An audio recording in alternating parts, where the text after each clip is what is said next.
So we've done Wonderkid strikers, we have done Wonderkid centre backs. It is now time to do Wonderkid centre midfielders. So I have picked the 12 best potential Wonderkids on Football Manager, and I've also cranked them up to see what they are like at their maximum. We're going to do a Wonderkid tier list.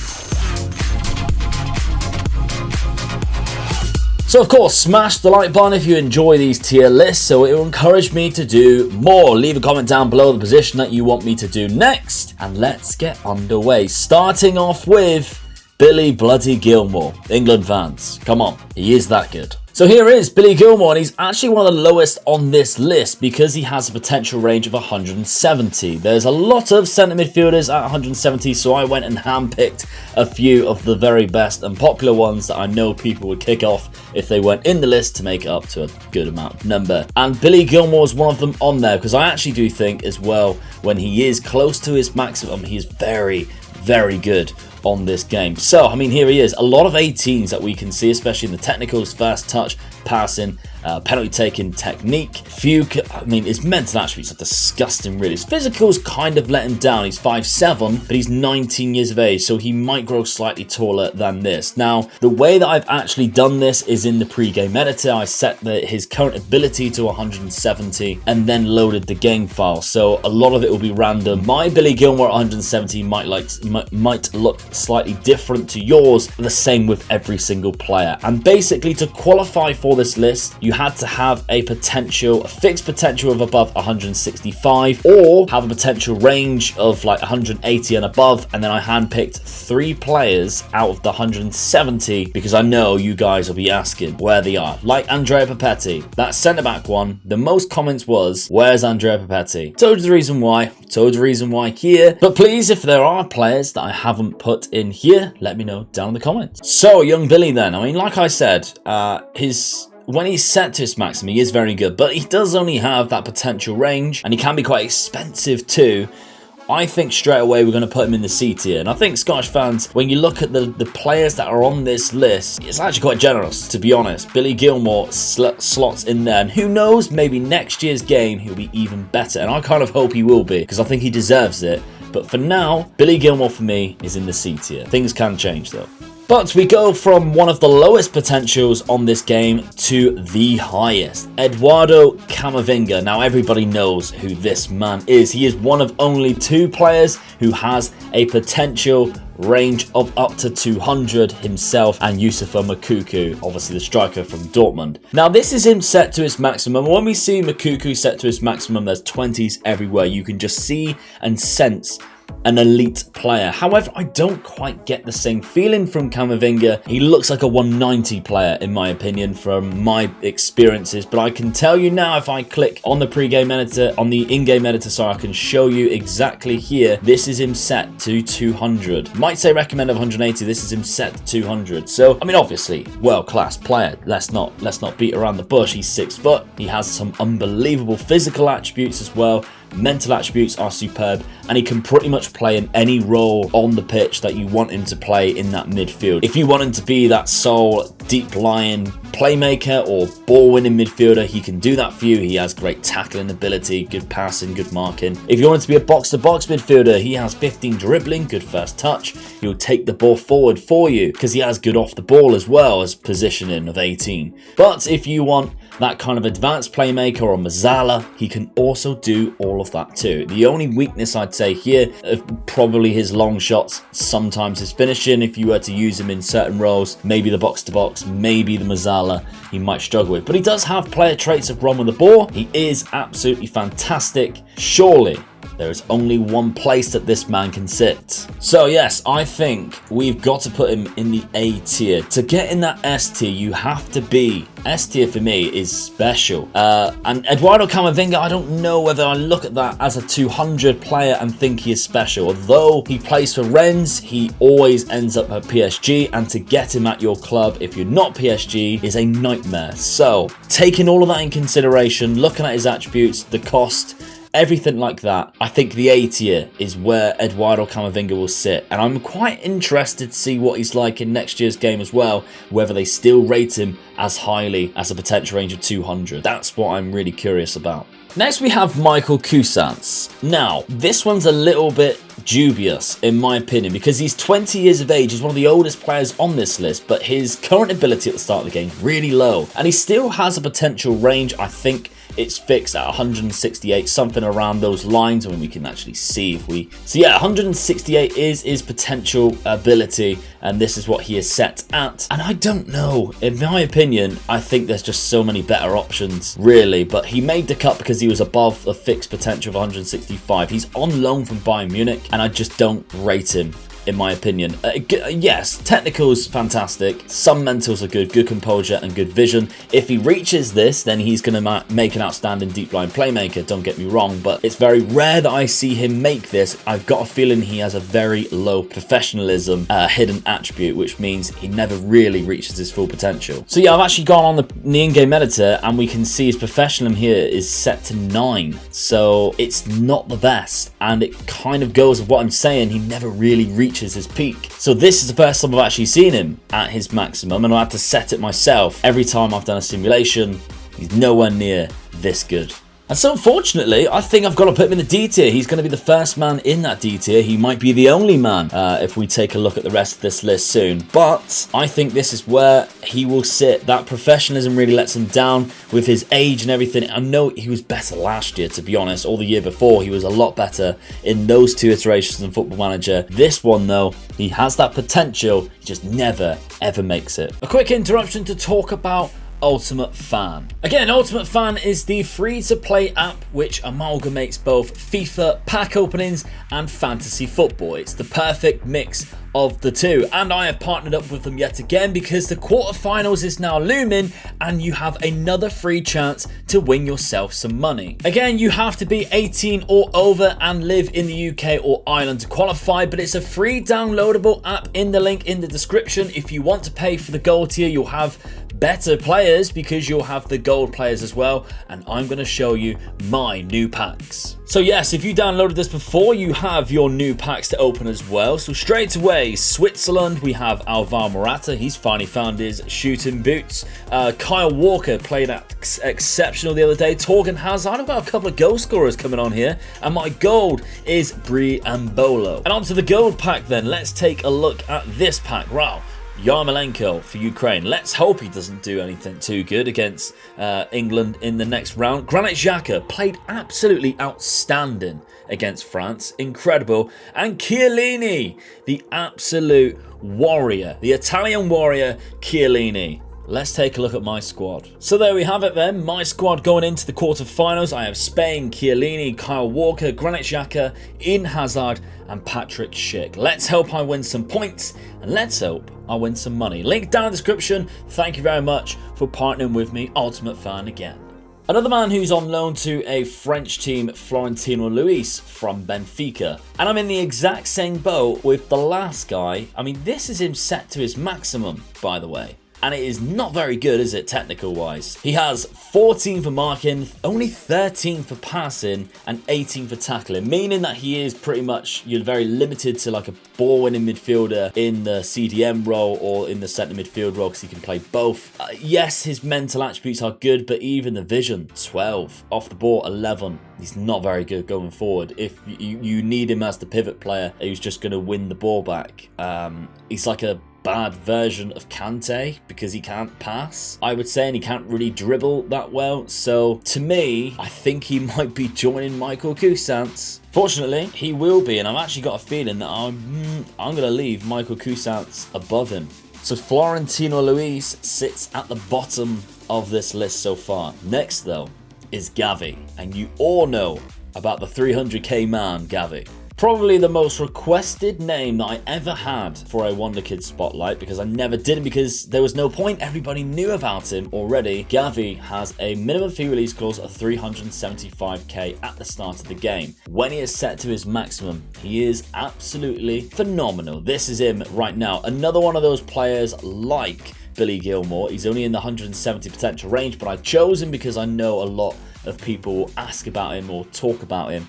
So this is what he is like. Now his technicals, I think, are just the best part about him. His physicals are great other than his strength, because he starts off the game at 5'4". So unless he gets any taller, because he's only 15 at the start of the game, then strength, you might really struggle on the ball. He's going to be like a Lionel Messi type figure because he is that tiny. He can also play in the cam role as well, but this isn't actually talking about players who can play in that cam role. This is more midfield center and CDM. These are the two positions that I've picked here. And personally, I do actually think his attributes suit playing it in that AMC role because of how good his attacking technical attributes are. That dribbling, finishing, fast touch combination, 15 long shots. If he picks the ball up outside the edge of the area, he just becomes the most dangerous man on the pitch. And he has really good physical attributes which also suit that. Agility, balance, acceleration in and around that penalty area can mean that he gets the ball before anybody else. And I just think maybe that it might be his only downfall. But let's see what I think about it on the tier list. So maybe I was being a little bit too cruel, but when I see how good the rest of the players are after him, then I think he slots in alongside Billy Gilmore, above Billy Gilmore in that C tier. This though, the next few players is where it all goes a little bit mental, because I think personally only Camerovinga so far is in that elite level that we have seen, obviously because of how looking at the tier list. This is where it all changes. It's Ryan Gravenbirch now. Yes, Ryan Gravenbirch. Now, I genuinely think this is one of the best Wonderkids that we have had in the last couple of years, and he's doing it in real life. It's fantastic to see. It's the reason why I bought the Ajax away shirt with his name on the back, because I genuinely think he is going to be an amazing talent in the future, and I wanted to say I had his shirts, to be honest. Ajax fans are very happy about him. He's playing a lot of games already at the age of 17, 18. He's just phenomenal, isn't he? I mean, when he's set to his maximum of 180 potential range, this is what he looks like, and he just looks a phenomenal Mazzala, a phenomenal box-to-box midfielder, an advanced playmaker. Anything that revolves around going forward with the ball, he looks like he would just be the best person to buy on the game. So if you can get Ryan Gravenbirch, you probably will decide to get Ryan Gravenbirch over any other target that you potentially come across in your shortlist. As long as you can afford him and he wants to come to your club, you'd be stupid not to get it. He's 6'3" as well. He's a towering figure with 17 jumping reach and 15 heading here. So, I mean, even from set pieces, he is deadly. Not to mention, like, fast touch, 18. Dribbling, 17. He's great at crossing the ball too. That passing of 17. His mental attributes are disgusting. The only thing that really lets him down is that aggression. So if you are a pressing team, and gegenpress is probably the most popular style of tactic, that's the only thing that lets him down. That's it. The rest of him is perfect for what he will need to bring to the table. And so I genuinely think I'm going to put him up here with Camerovinga. He is just that good, in my opinion. He's just that good. Whether does he go above Camerovinga? Because Camerovinga, he does all of the roles where I think Gravenbirch defensively might not be the option. Maybe a deep line playmaker, but you wouldn't use him as a ball-winning midfielder or a segundo volante, whatever it is. Camerovinga probably could. He could do the roles, but nowhere near as good as Ryan Gravenbirch. I'm undecided on that. Might have to change it later on. It's Jude Bellingham next, though. I mean, we've just looked at Ryan Gravenbirch. It's a very similar player coming up. Jude Bellingham, of course, has taken the world by storm again at the age of 17, very much like Ryan Gravenbirch. He's very in the same mold as him, and he is, again, absolutely fantastic when you set him to his maximum of 180. Physically, he's outstanding. Those 17s in acceleration, agility, and pace, you do not understand how actually important that is as a centre midfielder when you're using a gegenpress, because they just close down a lot quicker. It puts the opposition under a lot more pressure, and he has the stamina and natural fitness to get on and do that. He's 5'11", which is my height, is average height, I'd say, for a professional football player in that centre midfield role, so that's good. He has great player traits from the beginning too. Mental attributes is everything where you need it to be. There's a green there, and I'm happy with that. Maybe decision making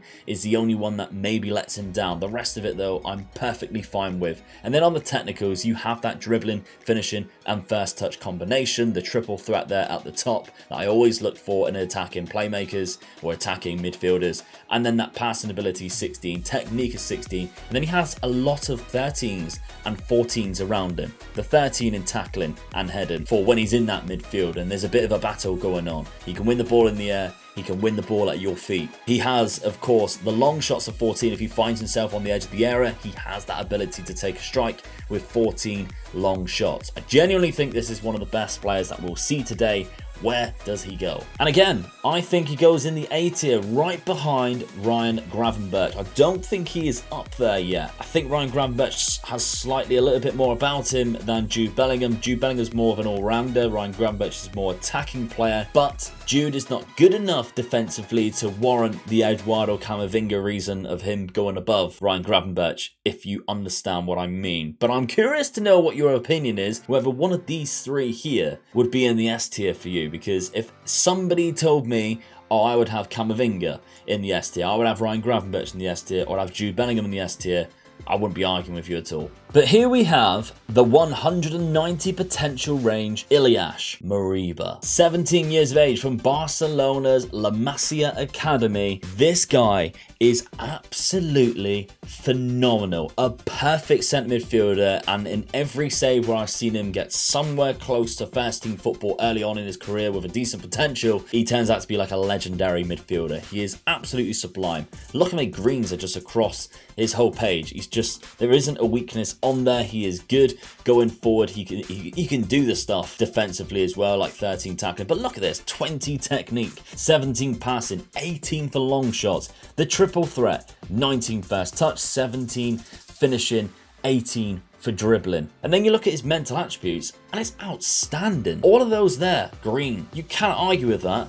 Physical attributes, even better. One better, 100% of them are 15 or above. Only one of them is 15. The rest of them are higher. Look how many 18s are in it. Agility, balance, pace. He is absolutely incredible. He has great player traits from the off. Iliash Marieba, I think, is my favourite player on this list for how good he actually is. And that is why I have to put Iliash Marieba in the S tier. He is the GOAT of this page, in my opinion. What's your thoughts? Now, we go from Iliash Marieba, a player I'm very familiar with from former saves on this year and last, to PP, a player who I've never used in anything whatsoever, and I very rarely see him get any good. Now, set him to his maximum, and I do think that is 180 as well, and it just shocked me what you get out of a 180 player for a centre midfielder here.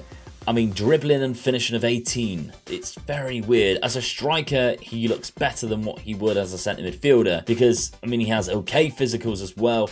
He has 14 off the ball and 14 composure. I'd be like, let's just play him up top because he has good finishing, good long shots, passing. He'd make a really good complete forward, in my opinion. A shadow striker, maybe, if you were to play him behind. But his natural position is a midfield centre. It's not a cam. He can play there, but it's only accomplished. It's not a natural position. And that's what shocks me most about this player. Yes, he has the 17 passing, the 18 vision, like you'd expect, good decision making, 14 composure is not bad at all. But he only has 11 stamina and 12 natural fitness, 8 strength and 10 aggression. So if you are playing a Gegen press, is he that good?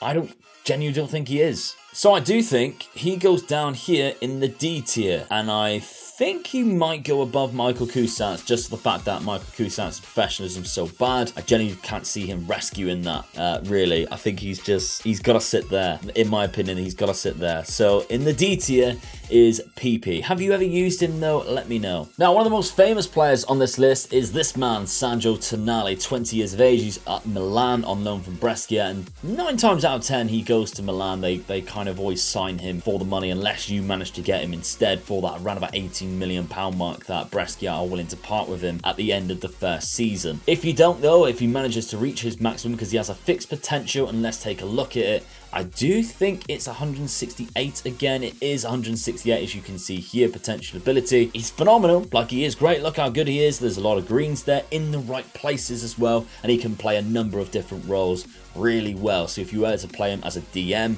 a deep line playmaker would be fantastic because he has that passing, great composure, technique, the work rate, everything like that he has. If you wanted to play him as a ball-win midfielder even, he has 15 tackling, so he can do that too. Or if you were to play him here, you can literally put him in any position, box to box, advanced playmaker, any Mizala, he's also really good at too. I just think he's great. I really do think he's great. He has fantastic player traits too, that tries killer balls often. I love on this game because you tend to see them make really good through ball passes, and it just looks beautiful in the match engine. Tries long range passes as well, so if you're counter-attacking, 9 times out of 10, he's the guy who ends up launching the ball forward that you don't really pay attention to because the guy goes on a mazy dribble and sticks it in or whatever. And he doesn't really have a weakness, does he? There's a lot to like about Sanjo Tonali, the young Italian, and he is fairly cheap for how good he is at the start of the game too. So, where's he going in the tier list? I think he sits in the B tier. Now, he would go higher, but he has that fixed potential of 168, which means technically he is like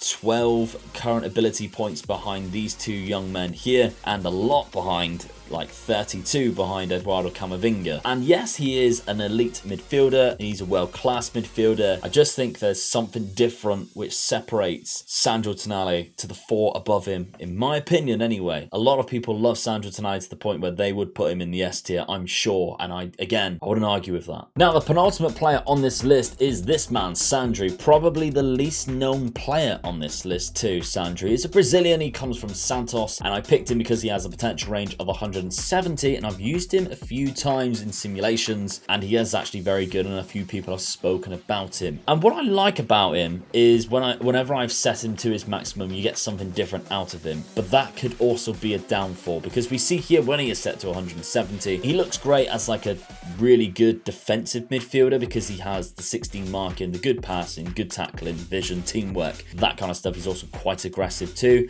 natural fitness, stamina. He's 5'9" though, so a physical threat maybe not. He is strong though, very strong player, and he does have an eye for goal, 14 finishing, 14 heading. He's not bad. There's just a lot of 14s there, a lot of 12s, 13s, 14s, whereas the players above him tend to have those in 15s and 16s. So, Sandri, where are you sitting on this tier list, mate? I personally think he goes in behind Billy Gilmore. I think he's better than PP, Cousans, and Luis, but he's not quite at the level of Billy Gilmore, and definitely nowhere near the level of Sanjo Tonali. But I think he's good enough to sit in the bottom of that C tier, and that is where he will rest. Now, we've got one guy on the list. I'm looking at the rest of this, and so far I'm happy. I don't really want to make any changes until we see Dominik Szoboszlai, because I know how good this guy really is. So the young Hungarian who unfortunately missed out on the Euros because of his injury, and it's such a shame because he's been playing for Hungary and doing very well, and that one goal, I believe, was that rocket of a free kick, which was amazing, and I've seen a few clips about it. Now, I've seen this guy set to his maximum a few times because 9 times out of 10 he actually reaches his maximum, and I think it's 180. He has really good professionalism, I think, so he does reach, and he's 6'2". There's so much to like about this guy. I really do enjoy Dominik Szoboszlai. Player traits are great as well. Really good player traits. But let's break his attributes down, because physically, monster. 19 pace. 19 pace with 17 acceleration. I've seen him play on the left quite often as this like inverted winger, and it works really well, that role, to be fair, in like a 4-4-2, and him using on that, I've actually done that myself, I think, in the PSG Challenge Me episode we did with Mike Sweet Left Foot. And if we look at his mental attributes, there's a lot of 15s and a few 16s in there, which make out to be a really good player. This is his worst part though, because his technical attributes are so good. A lot of 15s again, crossing, dribbling, fast touch, 16 passing, technique also, and free kick and corners of 17. He is a set piece taker and a very bloody good one. And so when I see him, I personally feel like he fits in right here. I think that is personally where he fits, right next to Sanjo Tonali, because he has a lot to love and he doesn't really have a weakness, but he's not like the other 180 people there. So maybe he sits above Sanjo Tonali in that aspect, because he is the 180 potential range, and never underestimate how crucial that 19 pace and 17 acceleration is. Genuinely serious, pace just wins games for you in this match engine. It just makes players so much better than other players, because remember, consistency only affects technical and mental attributes, which means if you have physical attributes that are high, they will always be high. He will always have 19 pace, whereas where he only had 16 passing, his consistency might mean on an off day, it might be 12 passing, for instance. Not in the physical department, so I personally think he has better physicals. He sits higher than Sanjo Tonali. So there we have it. What do you think of our list? I don't really want to make any changes. I think that I'm very happy with this. A 3-3, 2 in the B section, 3 in the A, which they were all unbelievable talents. And then the main man, Iliash Marieba, who I just think is the next level, the GOAT of centre midfielders in the Wonderkid aspect in the last 2 years, to be fair. He was very good last year too. So let me know down in the comments what your thoughts are, anyone that you think I missed that you would love to have seen in this, and of course, what position you want to see me do next. I'll see you for the next one in the next video. Bye bye.